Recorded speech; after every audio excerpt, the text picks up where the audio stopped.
Hey everyone, James from the Flying Guillotine here, bringing you another review. Today going to be talking about continuing sort of on films directed by Ringo Lam, and this I think is going to be the last one that I talk about for Ringo Lam. I just finished watching Aces Go Places 4, which is I think the final Ringo Lam film, at least I intended to watch during sort of like this exploration of him. And so I rewatched City on Fire about a week ago. This is my third time viewing the film. I've seen it years ago, and then again a few years back, and then now just recently. So 1987. It's not technically his first film, but it's definitely the first film that feels from start to finish like a Ringo Lam movie, and sort of the characteristics that we're going. So I think a lot of people will be exposed to this film first, partly because it's one of his most famous, and I think part of that is because it was very successful in Hong Kong at the time. The other part of it is, of course, because of a certain film directed by Quentin Tarantino in 1992, Reservoir Dogs, that does take fairly liberally from this film. I'll talk about that a little bit later and my own personal thoughts on that and my opinions and what he does take and doesn't take from the film. So this was produced by Cinema City, who really helped to kickstart Ringo Lam's career. They were kind of in their heyday at this time. They had just produced A Better Tomorrow in 1986. And Carl Maka is the person within Cinema City, one of like their three heads that really was the person to take Ringo and sort of elevate him into these roles. Carl Maka was definitely a big role as far as like within Cinema City, but also within the Aces Go Places franchise, which is where he sort of gave Ringo his first kind of tryout opportunity with Aces Go Places 4, which is a really interesting film in the sense that it doesn't really feel like a Ringo Lam film at all. I think that was just a year or two before this, but that film does have some really, really incredible set pieces. The film overall is kind of a very goofy comedy. It feels very much of that franchise, and it's personally a style that I don't terribly go for, but the action set pieces are excellent, and there are even a few just things that do feel a lot like Ringo Lam. The action through and through is very, very good. We have people being tossed around. We even have a couple explosions and stuff like that. So you can see just sort of a little bit of DNA from Ringo Lam seeping into that film that I think is interesting. I would certainly not say it's the first Ringo Lam that anyone should tackle. I think he would be much better off going into his golden period, which I would say kicks off with this film in 1987 and goes probably till about Full Alert 10 years later. But it is worth watching if you are a Ringo Lam completist like myself. Okay, so yeah, I think the main thing with this review is that this is really the first film that does feel very, very Ringo Lam, or what we would consider him to be, those of us that are fans of him. And it's also a type of film that you really aren't seeing coming out of Hong Kong anymore. And it's the type of film that Hong Kong did used to do fairly well, and I feel like it has changed and cleaned up in a way that's a lot slicker and sort of like that Infernal Affairs style or Johnny To, or the action is just very different and modernized and isn't necessarily packed with the same sort of social commentary that's very domestically centered around Hong Kong in a way that maybe like the Dante Lam films, Operation Red Sea, Operation Mekong are. And I enjoy those films. I think they're quite good, but I think are definitely a lot of things that Ringo Lam brought to the table during this period that we just don't see anymore. And I think a lot of it does have to do with that mainland influence. Okay, so some of the Ringo Lam characteristics here. The very jazzy score, definitely known for kind of straying away from sort of like the local canto pop songs and veering a lot more towards Western stuff. That's not necessarily my favorite Ringo Lam characteristic, but it's certainly a characteristic of his films, and I think it works reasonably well here in this film. The film was scored by Teddy Robin, who did a lot of work, I think, with Ringo around this period. Pretty good overall. I'd say I do like the score, and I think most notably for myself at least, it really has that gritty urban energy, and it kicks off, and it feels like a Lam film. It starts with a stabbing in a white sweater that almost reminds me a lot of Argento's Tenebrae, where we have like this red blood on white, and that person turns out to be an undercover cop. And it starts out that way, and it just has that sort of chaos energy throughout the film. And I've talked a lot about that on my other reviews of Ringo Lam films, stuff like School on Fire, Prison on Fire, have this sort of explosive quality, and this film I feel like does, in a way that Aces Go Places, maybe it hints at that a little bit, but it certainly doesn't have that. And I think Ringo eventually did age out of that too. I mean, I think you look at a film like Full Alert, which is even like the year of The Handover, and it doesn't necessarily, I really like that film, but I don't think it quite goes in that same mode that Ringo was going on when he was a young man and directing these films. It's also interesting because this film has Chow Yun-fat, obviously very associated with John Woo and Ringo Lam for that matter, and Danny Lee, who is probably most well known for The Killer, the John Woo film where she starred with Chow Yun-fat too. So it has those sort of familiar ingredients that we're used to, but in many ways this is a very anti-Woo film. It does not feel at all like a film John Woo would make. So it's interesting because it was right on the heels of A Better Tomorrow, which was 1986, also produced by Cinema City. But it kind of goes to show you that Cinema City was empowering these directors to kind of come up with their own tone and stuff like that in a way that sort of allows Ringo Lam and John Woo to exist, rather than forcing Ringo Lam or something like that to be a copycat of John Woo. And I think that's good, because I think it leads a lot of variety, and I think both of their films are really great. Is this film heroic bloodshed? I don't know. I mean, in some ways, I feel like John Woo sort of just defines that genre. Some people will define heroic bloodshed as just sort of all the sort of like crime, gunplay films that happen in Hong Kong sort of in this time period. In that sense, I suppose it is, but it certainly doesn't feel and have all of the characteristics that heroic bloodshed does, which kind of what I was saying is like, it's sort of a term defined in John Woo's image. Another interesting thing, this film also just sort of having Ringo's fingerprints all over it. He does get a writing and producing credit on this. Interestingly, not written by his brother Nam Yin, who would write a lot of his other films around this period, including both of the other On Fire's Prison and School on Fire. So I thought that was interesting too. The film was tremendously successful. It was nominated for 10 Hong Kong Film Awards. Chow Yun-fat won for the second year in a row, with A Better Tomorrow and then City on Fire here. And Danny Lee was also nominated for Best Actor, where he lost to Chow. And Ringo Lam won Best Director too. City on Fire sadly did not win Best Picture, nor did Prison on Fire. It went to In Autumn's Tale, I believe. But a really, really big hit at the time.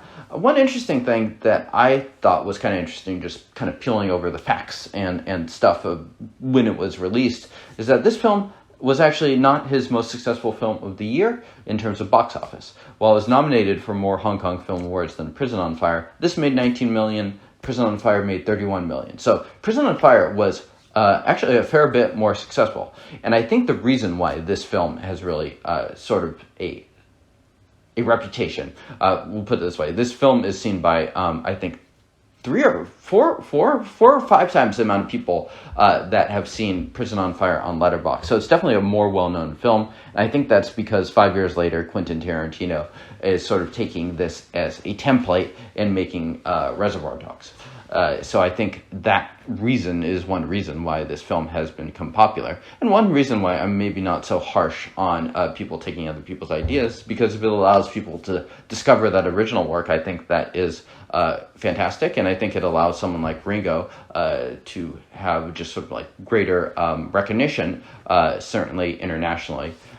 So yeah, I think I'm personally glad to have both of those films existing, and I do enjoy both films as well.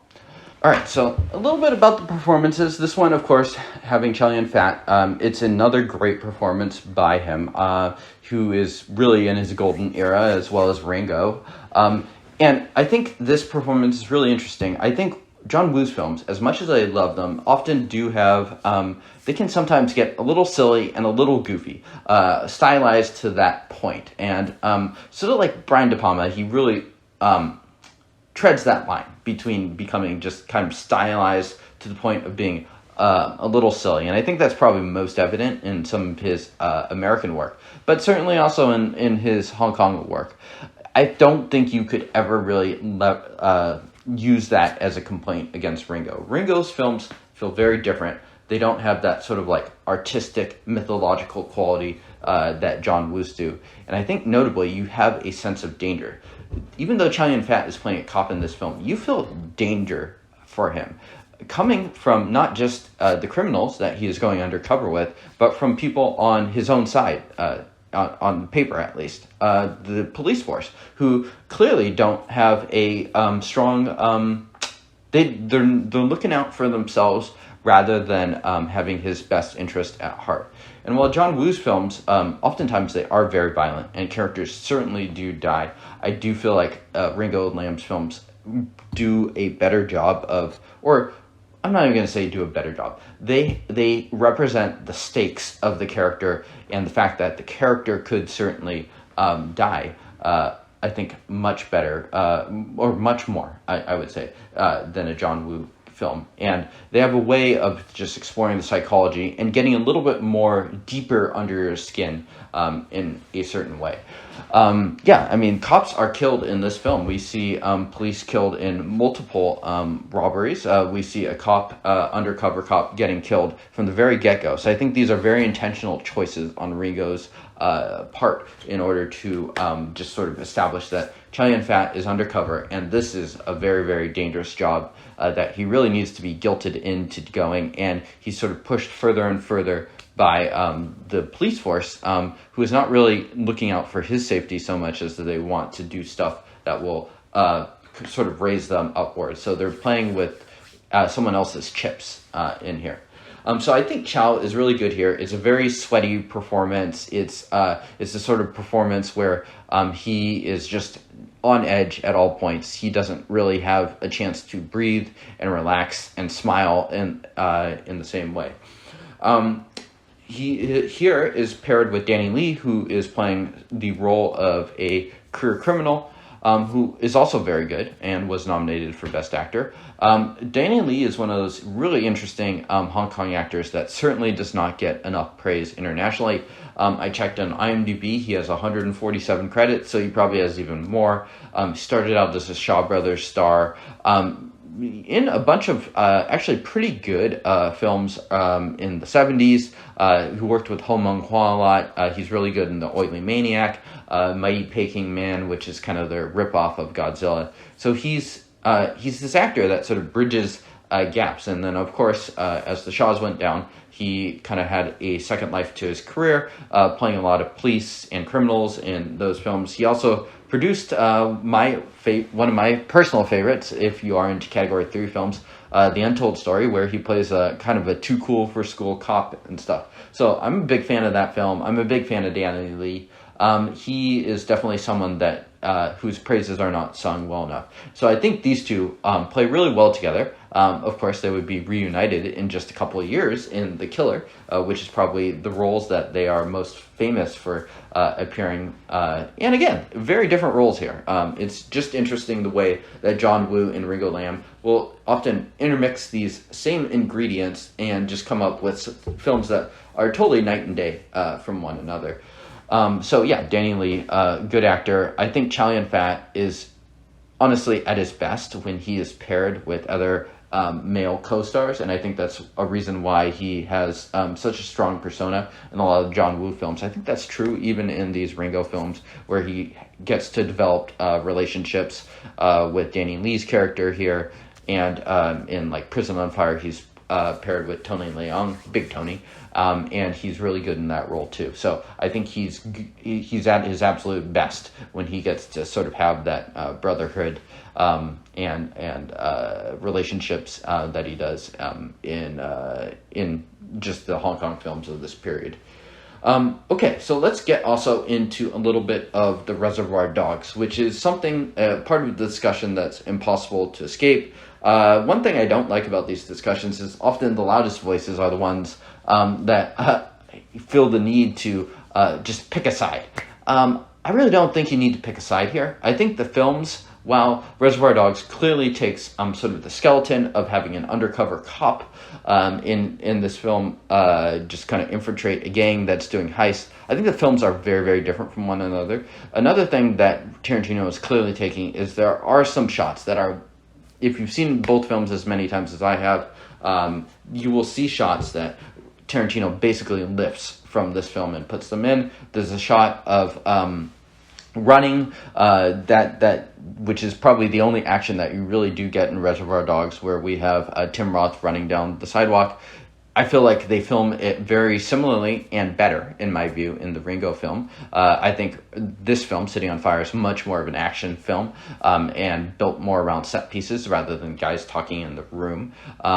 That being said, the ending scene in the warehouse in Reservoir Dogs, where Lawrence Tierney comes, is very, very reminiscent of this film too. So Tarantino is certainly taking some of this. I think if he were to do again and he knew how big his first film would be, he'd probably not take quite so directly from one film. But it is what it is, and I like both movies. And I think what's interesting is they do take the same plot, and it's very much kind of inverted. Tarantino's, there's a lot of guys talking in a room. There's a lot of banter that's very unique to English and that sort of thing. Both do have that sort of relationship between the two men at the core, one being the undercover cop and the other one being sort of the people they bond with, Tim Roth and Harvey Keitel in Reservoir Dogs, and Danny Lee and Chow Yun-fat in City on Fire. But I think that's where I think the films are just very, very different experiences. City on Fire has much better actions and set pieces, but Reservoir Dogs is not based off of that at all. So I don't really have an issue with that whatsoever. I think they're both quite fine films, and I am personally happy to have both. Personally, for me, City on Fire is not my favorite Ringo Lam film, although I do think it's probably a reasonable one to start on. I would personally put School on Fire and Prison on Fire above this, and I'd sort of put this in the just tier 1B or 2 Ringo Lam films, with films like Full Contact, Full Alert. There's a couple others in there too. Wild Search, I really like Wild Search. So those would sort of be in that just next tier, just beyond, I guess, my absolute favorite Ringo Lam films, which are the other ones. Complaint-wise, I think it just runs a little bit longer in the tooth here, and School on Fire and Prison on Fire, I think, have a little bit more originality and novelty with it. Part of that might be just because sort of these cop films, there's so many of them, and they've been played out a lot, so it takes a little bit more to just stand out and give sort of a fresh feel to it. That being said, I think this is a really good movie and certainly worth checking out. So a couple set pieces wanted to bring up. The initial robbery sequence does a great job of sort of cross-cutting between Danny Lee who and company, here, let me rewind just a little bit. So the robbery takes place on an upper story of a building. So they need to take the elevator to get there. So we have like people that are doing stuff at the ground floor basically and outside, and people that are actually robbing it up there. And so it does a really good job of building tension by cross-cutting between those. There's a strong brutality to it. Danny Lee he stabs someone's hand right through, which maybe also a little reminiscent of Reservoir Dogs, talking about the pinky finger. But again, they talk about that. They don't actually show that happening. Or, yes. And Danny Lee shoots a cop in the face. So it gets right into sort of like the brutality and the violence that is just kind of just about to... It's just very explosive. You think that they're going to avoid a shootout, and then they don't. And then it gets very, very violent in about 10 seconds. There are explosions, a car flips. It feels like one of the very first Ringo Lam set pieces, and it is very well done. The next one up is also the bowling court. This one I really thought was quite tense too. Chow Yun-fat basically needs to get to the bowling alley to get guns, so he can sell them, and it does a good job of just building tension where he needs to get into the locker, and and there's just he's being followed by internal affairs there who think he is selling guns to someone, which he is, but he is doing it on behalf of the cops. And Danny Lee also happens to be at the bowling alley, so it's very, very tense. Chow Yun-fat ends up having to jump off a balcony, and it's the score done by Teddy Robin here is maybe one of my favorites of this film, at least.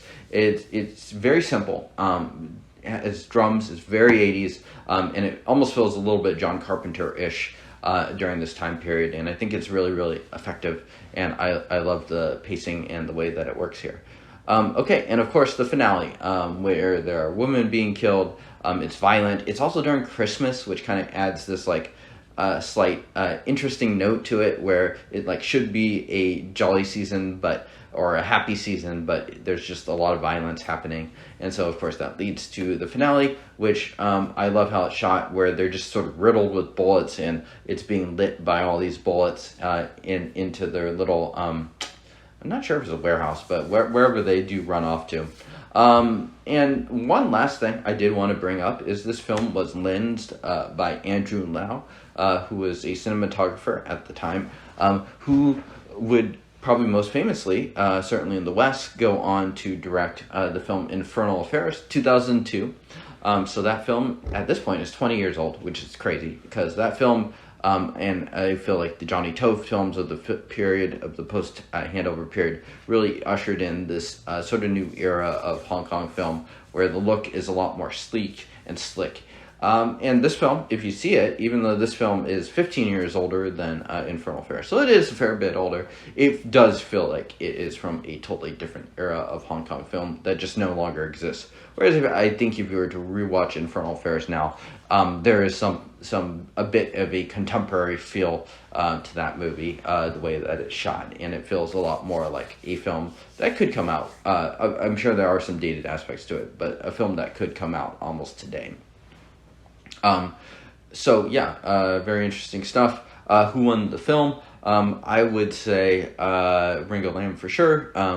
Maybe these are a little boring because I'm always giving it to Ringo, but I think he directs the hell out of this film. While there are some small nitpicks that you could have, specifically with the pacing, I think it's a tremendously well done film that is hard hitting, has social commentary, and just brings a wonderful contrast to the bloodshed films that John Woo was doing at the same time.